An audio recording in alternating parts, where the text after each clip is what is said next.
Welcome to Baylor Scott & White Health, Radiation Oncology.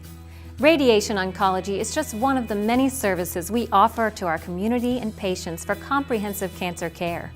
In this video, we'll walk you through the multi-step process of radiation therapy, meet the team members involved in your care, and explain what you can expect at Baylor Scott & White Health. You'll also see how Baylor Scott & White uses evidence-based medicine and innovative technology, coupled with a deep compassion, a healing environment, and a calling to serve to be the most trusted name in giving safe and quality health care.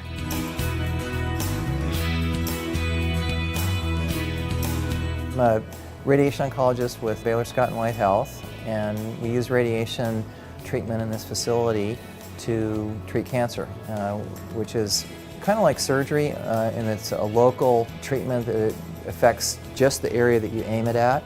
The advantage is that we can do, in many cases, a treatment that results in the same outcome for cancer control without the invasive aspect of the surgery. So it's much less risky in the end.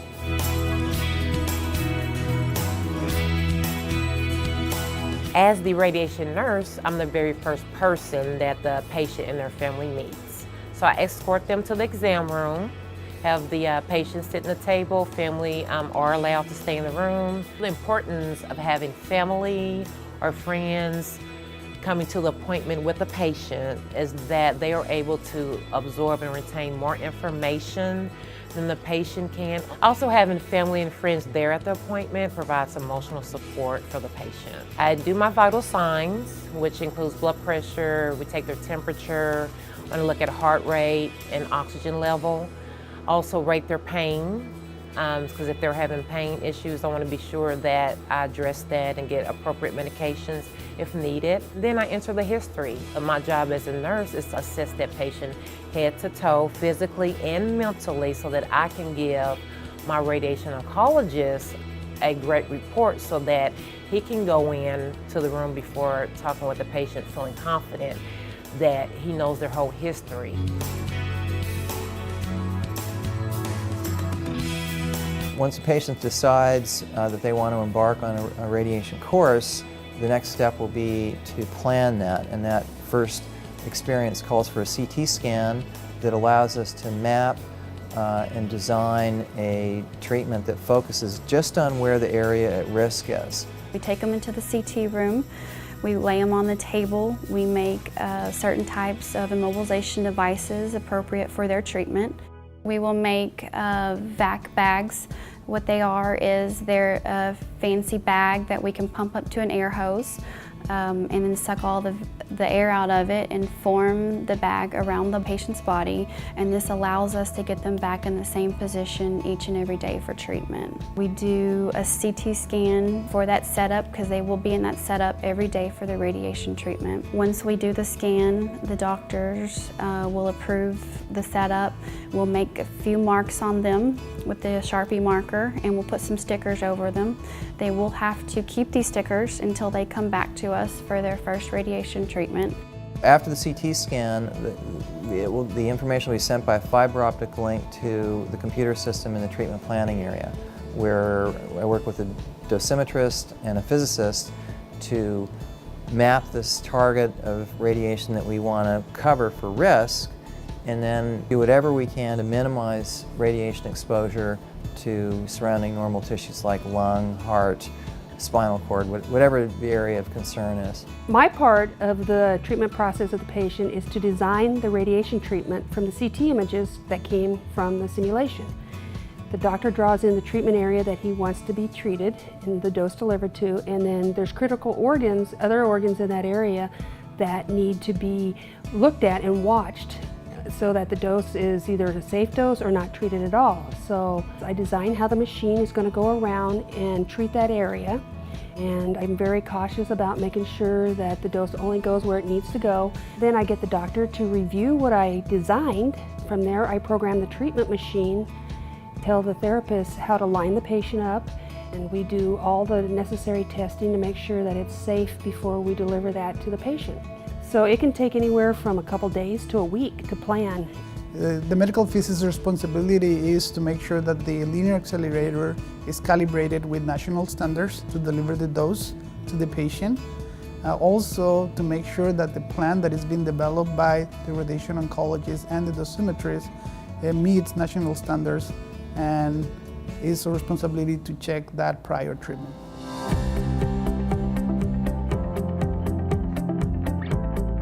Oftentimes, radiation treatments last for a very long time, sometimes 2 to 3 months, where they have to come in every day, Monday through Friday, for 2 or 3 months. So transportation is often problematic for especially our elderly patients. So I do look for other resources to help them meet that. Another barrier that we have in this area is copays. So I do help find resources to help with the burden of copayments and a lot of the expensive medications that go along with cancer treatment. I provide extensive information on the cancers that we treat here, and the information is approved by our physicians. Other resources that are available, we do have some support groups available here. I do connect them with those, and also we have a few patients that have told us that they are available for phone discussions for new patients just to help with that anxiety.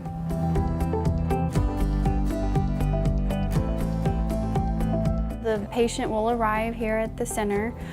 We will bring them back. We'll get them changed in the appropriate gowns that they will need for the procedure. We will go ahead and bring them into the room, set them up on the table, and from there we'll kind of explain everything to them, what we're going to be doing. So once we set the patient up on the table and on their marks, of course we have to step out of the room because we can't get the daily radiation that we deliver. So we let them know that they are going to be by themselves in the room, but we have cameras on them at all times. We have microphones on them. They can always talk to us and we can talk back if they ever need us. So when the patient's on the table, most of the time they are facing up, so they can see all around them. It doesn't hurt. It's almost like taking just like a normal x-ray. They might hear the machine on, maybe chirping a little bit, but other than that, they can't feel a thing. Their very first day when they come to us will probably be about 30 minutes. Every day after that, it will be a lot shorter, anywhere from 10 to 20 minutes time frame. So once the machine turns off, there is no longer any kind of radioactivity. So they're more than welcome to go home, spend time with their grandbabies, their children, and their family members.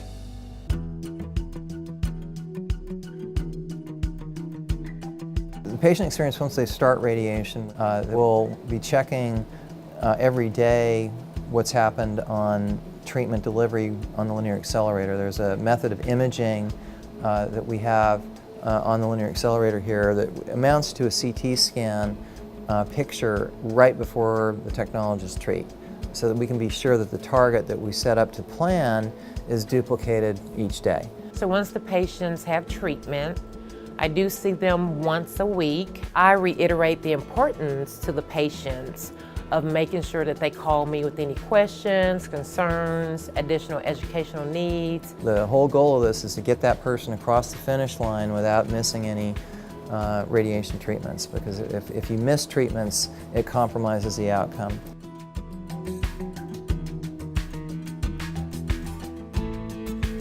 So once a patient has finished their treatment, I give them a written discharge plan.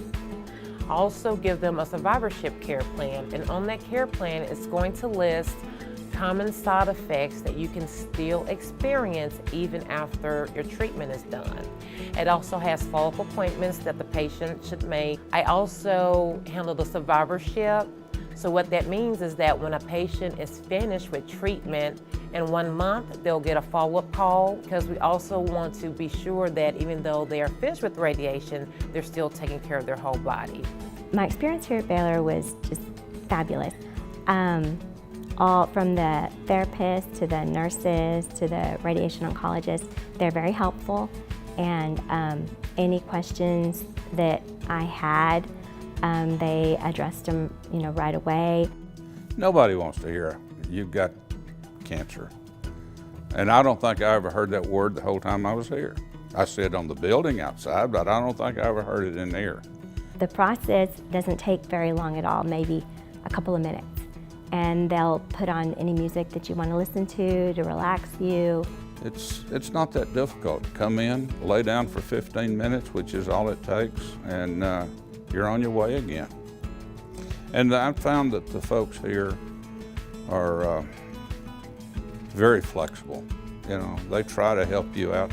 They know what you're going through, and that makes it that much better. You have just seen the multiple steps involved in delivering safe and quality radiation therapy. There are many people and steps involved in your care, and it is important to maintain an open dialogue with your medical team so they can offer the best care for you. There are multiple Baylor Scott & White Health radiation therapy centers located throughout Texas, so please visit our website or ask our team members to find a provider and location near you. We hope this video has been helpful. We at Baylor Scott & White Health look forward to serving you, and thank you for trusting us with your care.